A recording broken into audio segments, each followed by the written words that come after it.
నమస్తే. Welcome to Andhraprabha. నేను మనస్విని.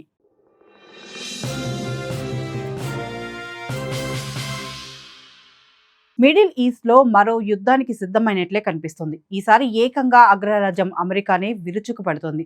ఎప్పుడెప్పుడు ఇరాన్‌పై దాడి చేద్దామా అని ట్రంప్ ఉవ్విళ్లూరుతున్నాడు. ఆ దేశం అణు ఒప్పందానికి దిగివస్తే సరే, లేకపోతే యుద్ధం తప్పదని హెచ్చరిస్తున్నాడు. ఇప్పటికే తన దేశానికి చెందిన అనేక యుద్ధ నౌకలను ఇరాన్ వైపుగా తీసుకెళ్లాడు. మరోవైపు ఇరాన్ అధ్యక్షుడు ఆయతుల్లా అలీ ఖాన్ సైతం ఇందుకు ఏమాత్రం తగ్గడం లేదు. ట్రంప్ మాట మీద నమ్మకం లేకనో, తన మీద తనకు శృతిమించిన నమ్మకం వల్లనో ఇరాన్ ఎప్పటిలాగానే మాటకు మాట బదిలిస్తోంది. ఈ బెదిరింపులకు జడిసేది లేదని, ట్రిగర్ బిగించి సర్వసన్నద్ధంగా ఉన్నామని ట్రంప్ మాటను పెడచెవిన పెట్టేస్తోంది. అణు ఒప్పందంపై తాము సిద్ధంగా ఉన్నామంటూనే షరతులు వర్తిస్తాయనే మాట మార్చుతోంది.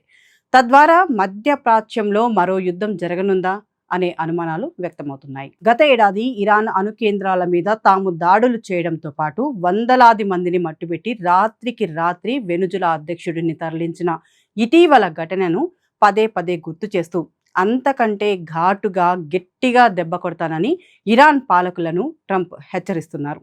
దాడులకు పాల్పడే ముందు చర్చలకు రమ్మని ఇరాన్ను సాదరంగా ఆహ్వానిస్తున్నారు.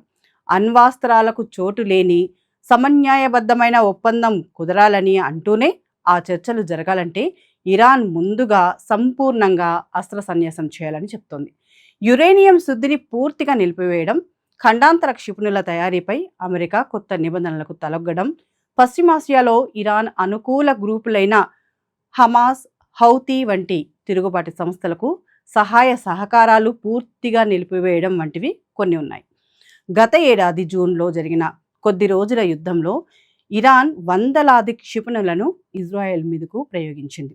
వాటి వల్ల ప్రాణ నష్టం పెద్దగా లేకున్నా వాటిని నిరోధించి తనను తాను రక్షించుకునే క్రమంలో ఇజ్రాయెల్ తన ఆయుధ సంపత్తిని ఎక్కువగా నష్టపోయింది.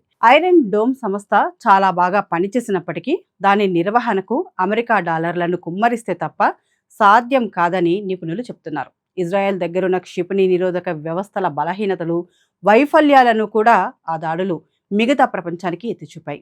ఈ నేపథ్యంలో శత్రువుల చేతుల్లో ఇజ్రాయెల్ను చేరగలిగే ఆయుధాలే లేకుండా చేయాలని అమెరికా ప్రయత్నిస్తోంది. గతంలో అంటే 2015లో అమెరికా ఇరాన్ మధ్య అణు ఒప్పందం జరిగింది. ఇది మిగతా ప్రపంచానికి యుద్ధ భయాన్ని పోగొట్టింది. ఆ తర్వాత ఇరాన్ యురేనియం శుద్ధి స్థాయి హద్దులు దాటినట్టుగా ఆధారాలు కూడా లేవు. అయినా 3 ఏళ్లలోనే ట్రంప్ ఆ ఒప్పందం నుంచి వైదొలిగి ఇరాన్ మీద మళ్లీ ఆంక్షలతో పరిస్థితిని మొదటికి తెచ్చారు. ఆర్థిక కష్టాలలో మునిగిన ఇరాన్ కూడా పరిస్థితులను ఉల్లంఘించాల్సిన పరిస్థితి కల్పించారు. ప్రస్తుతానికి పశ్చిమాసియాకు అమెరికా యుద్ధ నౌకలు బయలుదేరాయి. ఇప్పటికే పశ్చిమ ఆసియాలో USS Abraham Lincoln carrier strike గ్రూప్ను మోహరించిన అమెరికా మరిన్ని యుద్ధ నౌకలను ఇరాన్ వైపు తరలిస్తుండటం ఉద్రిక్త వాతావరణానికి దారితీస్తోంది. ఇదే సమయంలో ట్రంప్ హెచ్చరికలతో భయపెడుతున్నాడు. ఇప్పటికే ఒప్పందానికి ఇచ్చిన సమయం మించిపోయిందని, ఇప్పటికైనా చర్చలకు సిద్ధం కావాలని హెచ్చరించాడు. అలా కాని పక్షంలో యుద్ధం తప్పదని, ఆపరేషన్ మిడ్ నైట్ హమర్ కంటే భీకరంగా ఈ ఆపరేషన్ ఉంటుందని స్పష్టం చేశాడు. అమెరికా చేస్తున్న ఈ దుందుడుకు చర్యలకు మద్దతివ్వడంలో మధ్యప్రాచ్య ఇస్లామిక్ దేశాల్లో విభజన కనిపిస్తోంది. ఇరాన్పై దాడి చేసేందుకు తమ దేశ గగనతలాన్ని వాడుకుంటే ఊరుకునేది లేదని సౌదీ అరేబియా హెచ్చరించింది. మరోవైపు యుఏఈ అమెరికా వైపు నిలిచింది. ఇరాన్ను టార్గెట్ చేసేందుకు తమ దేశ గగనతలం, భూ, జల, ప్రాదేశిక ప్రాంతాలను వినియోగించుకునేందుకు సహకరించనున్నట్లు తెలిపింది. అటు యూరప్ దేశాలు సైతం పాక్షికంగా అమెరికాకే సపోర్ట్ చేసే విధంగా నిర్ణయాలు తీసుకున్నాయి. ఈ ఉద్రిక్తతల నేపథ్యంలో ఇరాన్ సైన్యంలో కీలక విభాగమైన ఇరాన్ రివాల్యుయేషనరీ గార్డ్ కోర్ను ఉగ్రవాద సంస్థగా EU దేశాలు ప్రకటించాయి. మరో 15 మంది ఉన్నత స్థాయి అధికారులపైన ఆంక్షలు విధించాయి.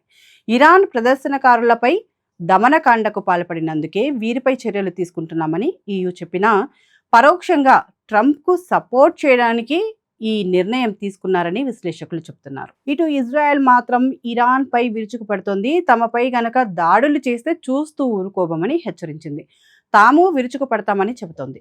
ఇరాన్ తన అణ్వాయుధాలను వీడినప్పుడే మధ్య ప్రాచ్యంలో శాంతి ఏర్పడుతుందని స్పష్టం చేసింది.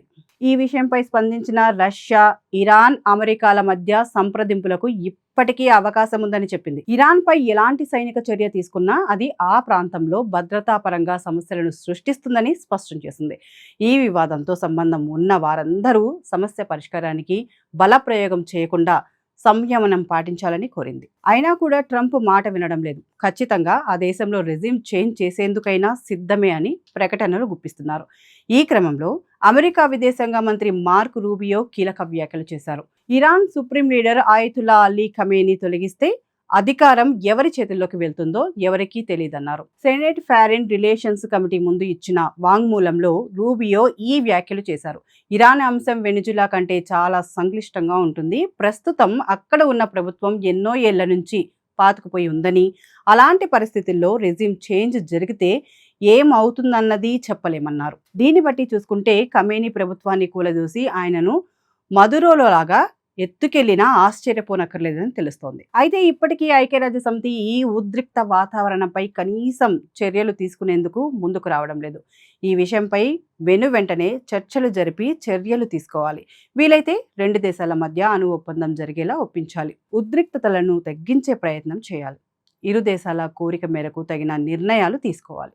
ప్రపంచానికి పెద్దన్నలా వ్యవహరించాలి. అలాంటి ఐక్యరాజ్య సమితి ఇప్పుడు కనీసం ఈ ఉద్రిక్తలపై కన్నెత్తి కూడా చూడటం లేదు.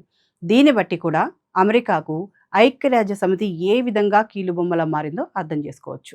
మొత్తంగా చూసుకుంటే ఓవైపు మూర్ఖత్వంతో ఊగిపోతున్న ట్రంప్, మరోవైపు ఎవరొచ్చినా ఏం చేయలేరన్న ధీమాతో ఖమేనీ మధ్య ప్రపంచం అట్టుడుకుతుంది. ఈ యుద్ధం గనక మొదలైతే ప్రపంచ ఆర్థిక వ్యవస్థ మరోసారి అధ్వాన్న స్థితికి చేరుకునే అవకాశం ఉంది.